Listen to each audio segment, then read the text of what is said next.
కేవలం 7,999K up to 10 kgs వరకు బరువు తగ్గి అధిక బరువు నుంచి వచ్చే ప్రధాన సమస్యలను దూరం చేసుకోండి. విజయ్ దేవరకొండ రష్మిక పెళ్లి పనుల్లో బిజీ అయిపోయారు. కానీ పెళ్లి చేసుకుంటామని మాత్రం చెప్పరు. ప్రముఖులకు వెడ్డింగ్ కార్డు ఇవ్వడానికి వెళ్తారు కానీ జనరల్ గా కలిసినట్టు కలరింగ్ ఇస్తారు. విజయ్ రష్మికల మ్యారేజ్ అంటూ పెళ్లి పనులు చూస్తున్న వాళ్ళు చెబుతున్నా ఈ లవర్స్ మాత్రం ఏమీ పట్టినట్టు ఎందుకుంటున్నారు?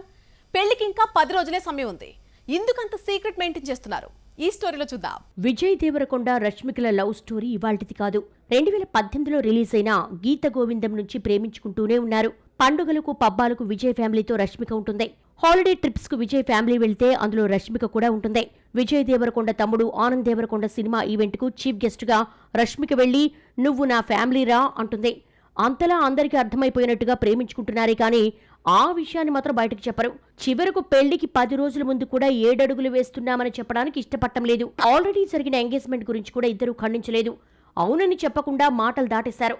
ఫిబ్రవరి 26న రాజస్థాన్ ఉదయ్పూర్ కోర్టులో విజయ్ దేవరకొండ రష్మిక పెళ్లికి వెన్యూ ముహూర్తం ఫిక్స్ చేశారు. పెళ్లికి పనిచేస్తున్న టెక్నీషియన్స్ వీళ్ల పెళ్లిని బయటపెట్టినా లవర్స్ మాత్రం నో కామెంట్ అంటారు. విజయ్ ఆ మధ్య తెలంగాణ సీఎంను కలిసినా జనరల్ గా కలిశానని పిఆర్ టీం చెప్పిందే కానీ పెళ్లి పిలుపుల కోసం కాదట. 26న పెళ్లికి అత్యంత సన్నిహితులకు మాత్రమే ఆహ్వానం అట. మార్చి 4న హైదరాబాద్ లో గ్రాండ్ రిసెప్షన్ ఏర్పాటు చేశారని, ఇందులో సెలబ్రిటీ, సినీ, రాజకీయ నాయకులు పాల్గొంటారని తెలిసిందే. విజయ్ దేవరకొండ రష్మిక చెప్పినా చెప్పకపోయినా ఈ నెల 26న ఇద్దరి పెళ్లి జరగడం గ్యారంటీ. ఈ విషయం అందరికీ తెలుసు. అయినా కూడా బయటకు చెప్పకుండా ఎందుకంత సీక్రెసీ మెయింటైన్ చేస్తున్నారో అర్థం కావడం లేదు. రష్మిక నటించిన lady oriented movie the girl friend success meet లో విజయ్ దేవరకొండ ముఖ్య అతిథిగా హాజరయ్యాడు. పెళ్లి టాపిక్ వస్తుందనుకుంటే ఆ ఊసెత్తకపోయినా ఎప్పుడూ లేనిది రౌడీ హీరో తన గర్ల్ ఫ్రెండ్ కు ముద్దిచ్చాడు. ప్రతి ఒక్కరి జీవితంలో విజయ్ లాంటి వాడు ఉండాలని మాట్లాడింది రష్మిక. ఇలా ఒకరు చేతలతో మరొకరు మాటలతో హింట్ ఇచ్చారే కానీ ఎంగేజ్మెంట్ జరిగింది, త్వరలో పెళ్లి చేసుకుంటున్నాం అని చెప్పలేదు. విజయ్ కు రిటర్న్ గిఫ్ట్ గా ముద్దివ్వని రష్మిక మాటలతో నావాడు అనిపించుకుంది. విజయ్ తన జీవితంలో ఉన్నట్టు చెప్పుకొచ్చింది. విజయ్ లాంటి వ్యక్తి ప్రతి ఒక్కరి జీవితంలో ఉంటే అదొక బ్లెస్సింగ్ అనుకోవాలని ప్రకటించింది. తన జీవితంలో అతడు ఉన్నాడనే అర్థంలో అలా మాట్లాడింది. ఎంగేజ్మెంట్ కు ముందు చాలా ఫ్రెండ్లీగా కనిపించిన lovers the girl friend event లో మాత్రం డిస్టెన్స్ మెయింటైన్ చేశారు.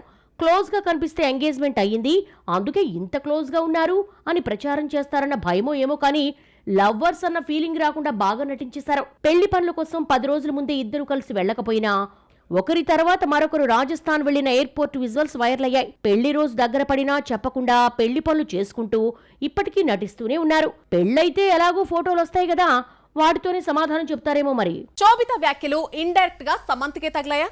డివోర్స్ తర్వాత శామ్ టాపిక్ వచ్చినా చైతు ఇంతవరకు ఎవ్వరిని నొప్పించకుండా జాగ్రత్తగా మాట్లాడాడు. ఏవీ పట్టించుకొని శోభిత లేటెస్ట్ గా చేసినటువంటి వ్యాఖ్యలు శామ్ ను ఉద్దేశించి అన్నదా, లేదంటే ఆమె కామెంట్స్ ను శామ్ ఫ్యాన్స్ మరోలా అన్వయించుకున్నారా? ఈ స్టోరీలో చూద్దాం. డివోర్స్ తర్వాత చైతు శోభితను పెళ్లాడితే కాస్త లేట్ అయినా శామ్ కూడా ఓ ఇంటిదైంది. ది ఫ్యామిలీ మ్యాన్ 2 తీసిన దర్శకుడు రాజును ప్రేమించి పెళ్లాడింది శామ్. చేతిలో పెద్ద సినిమాలు లేకపోయినా ఖుషి, శకుంతల డిజాస్టర్స్ అయినా పెళ్లి తర్వాత హుషారుగా కనిపించింది శామ్. చైతు, సమంత మళ్లీ ప్రేమించిన వారితో కొత్త జీవితాలు ప్రారంభించారు. డివోర్స్ తర్వాత ఇద్దరి జీవితాలకు పెళ్లితో శుభం కార్డు పడింది. అంతా బాగానే ఉందనుకుంటే రీసెంట్ గా శోభిత వ్యాఖ్యలు సమంతకు తగిలాయంటూ ఫ్యాన్స్ ఫీల్ అయ్యారు. పిఆర్ వ్యవస్థ గురించి మాట్లాడుతూ సినిమా బ్యాక్గ్రౌండ్ లేకుండా వచ్చానని, ముంబై నుంచి కాకుండా వైజాగ్ నుంచి వచ్చానని, తనలాంటి వారికి పిఆర్ వ్యవస్థ సెట్ కాదన్నారు. అక్కడి వరకు బాగానే ఉంది, 24 గంటలు అందరికీ కనిపిస్తూ ఉండాలి, అందరూ తన గురించే మాట్లాడుకోవాలనుకోవడం లేదని చెప్పుకొచ్చింది. పిఆర్ కల్చర్ కొందరికే వర్కౌట్ అవుతుందని, తనకు అవసరం లేదన్నారు. పిఆర్ వ్యవస్థపై శోభిత ధూళిపాళ్ల ఇచ్చిన వివరణ సమంతకు తగిలాయి. చేతిలో సినిమాలున్నా లేకపోయినా, ఫామ్లో ఉన్నా లేకపోయినా సోషల్ మీడియాలో శామ్ యాక్టివ్గా కనిపిస్తుంది. ఎప్పటి వరకు పోస్టులు పెడుతూ ఆడియన్స్కు టచ్లో ఉంటుంది. అందుకే ఫేడ్ అవుట్ అయినా అందరూ శామ్ గురించే మాట్లాడుకుంటున్నారు. ఈ లెక్క శోభిత శామ్ను ఉద్దేశించి మాట్లాడిందంటూ ఆమె ఫ్యాన్స్ మండిపడుతున్నారు. పిఆర్ వ్యవస్థ గురించి మాట్లాడితే ఆ మాటలు శామ్ అభిమానులు తమ హీరోయిన్కి అన్నట్టు అన్వయించుకున్నారని చైతు ఫ్యాన్స్ కౌంటర్స్ ఇస్తున్నారు. శామ్ ప్రస్తుతం నిర్మాతగా, నటిగా, పీకెల్ బాల్ ఫ్రాంచైజీ ఓనర్గా బిజీ. మరోవైపు యాడ్స్తో ఎప్పుడూ కనిపిస్తూనే ఉంటుంది. తనకున్న ఆరోగ్య సమస్యల అనుభవంతో హెల్త్ టిప్స్ ఇస్తూ ఉంటుంది. ఇన్ని అవతారాల్లో కనిపించే శామ్ ఏదో ఒక రూపంలో కనిపిస్తూనే ఉంటుంది. శోభిత పిఆర్ వ్యవస్థ గురించి మాట్లాడింది సమంతకు సరిపోవడంతో ఇప్పుడు చైతు శామ్ ఫ్యాన్స్ మధ్య మాటల యుద్ధం మొదలైంది. రాశి ఖన్నాలో మంచి సింగర్ ఉంది. హస్కీ వాయిస్ తో హుషారైన పాటలే కాదు, భక్తి గీతాలు కూడా ఇట్టే పాడేయగలదు. శివరాత్రి సందర్భంగా శంకరుడిపై పాడిన పాట చూస్తుంటే రాశి ఖన్నా ఆల్ రౌండర్ అనిపించకమాందు. సింగర్ గా తనలోని భక్తిని చాటుకుంది రాశి. మాస్ వెస్టర్న్ సాంగ్స్ ను అలవోకగా పాడేసే రాశి ఖన్నా ఆధ్యాత్మిక ప్రపంచంలోకి అడుగుపెట్టిందే. శివ కైలాశోంకే వాసి అంటూ రాశి పాడిన హిందీ పాట ఆకట్టుకుందే. ఈ పాటను ఆ మహాదేవుడికి ప్రార్థనగా సమర్పిస్తున్నారని ఇన్స్టాలో పోస్ట్ చేసింది రాశి ఖన్నా. కెరీర్ మొదట్లోనే జోరు మూవీలో టైటిల్ సాంగ్ పాడి ఆకట్టుకుంది రాశి. అప్పట్నుంచి అడపాదడపా పాడుతూనే ఉంది. ప్రతిరోజు పండగలో యు ఆర్ మై హై అంటూ హస్కీ వాయిస్ తో ఆకట్టుకుంది రాశి. రాశి సింగింగ్ టాలెంట్ కు మాలీవుడ్ కూడా ఫిదా అయిపోయింది. మలయాళ చిత్రం విలన్ లో థీమ్ సాంగ్ ఆలపించింది. తాను నటించిన సినిమాల్లోనే పాడతానన్న రూలేమీ పెట్టుకోకుండా సాయి ధరమ్ తేజ్ మెహరీన్ జంటగా నటించిన జవాన్ మూవీలో బంగారం పాట పాడింది రాశి. రాశి ఖన్నా పాడింది 5-6 పాటలే అయినా హస్కీ వాయిస్ తో ఇంప్రెస్ చేసేసింది. సాయి ధరమ్ తేజ్, కలర్ స్వాతి నటించిన Satya a musical short feature Hindi, Telugu, తమిళంలో థీమ్ సాంగ్స్ రాశి ఖన్నానే పాడటం విశేషం. ఫ్యూచర్ లో మ్యూజిక్ డైరెక్టర్ గా మారుతుందో ఏమో కానీ లాక్డౌన్ టైంలో గిటార్ నేర్చుకుంది. ఈ కరోనా టైంలో సంపాదించిన గిటార్ ప్రావీణ్యాన్ని ప్రదర్శిస్తూ ఉషారులోని ఉండిపోరాదే సాడ్ వెర్షన్ పాడి షేర్ చేసింది. రాశి ఖన్నాను ఫ్లాప్లు వెంటాడినా తెలుగులో ఏదో సినిమాలో నటిస్తూనే ఉంటుంది. తెలుసు కదా ఫ్లాప్ తో కెరీర్ అయోమయంగా మారినా ఉస్తాద్ భగత్ సింగ్ తో అదృష్టం పరీక్షించుకోనుంది.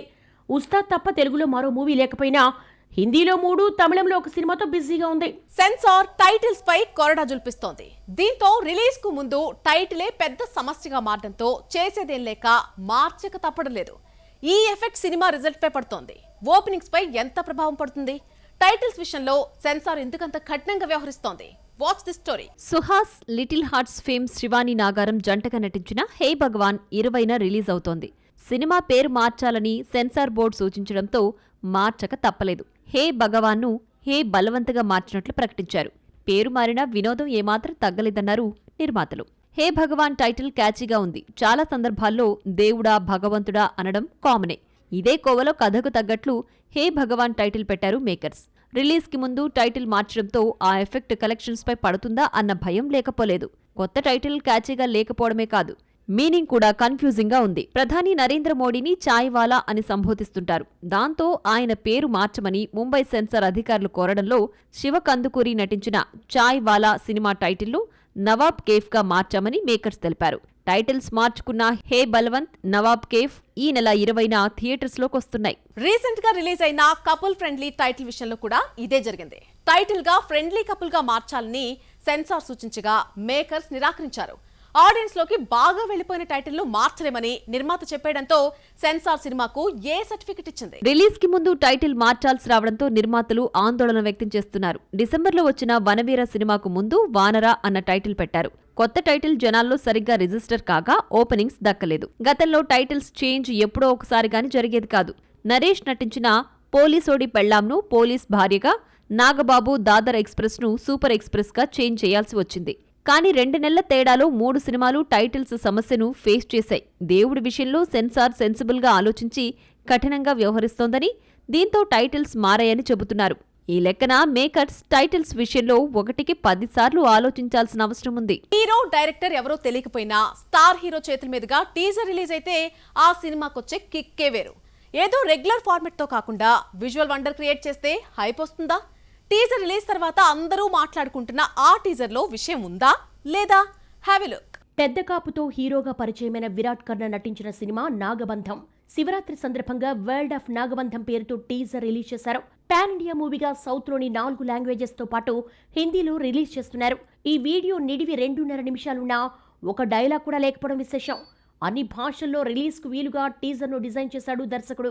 17వ శతాబ్దం కథతో రూపొందుతోన్న నాగబంధంలో దైవికాంశాలు, పురాతన రహస్యాల బ్యాక్ డ్రాప్ టీజర్ లో కనిపిస్తోంది. ఈ సినిమాకు నిర్మాత అభిషేక్ నామా, దర్శకుడు కళ్యాణ్ రామ్.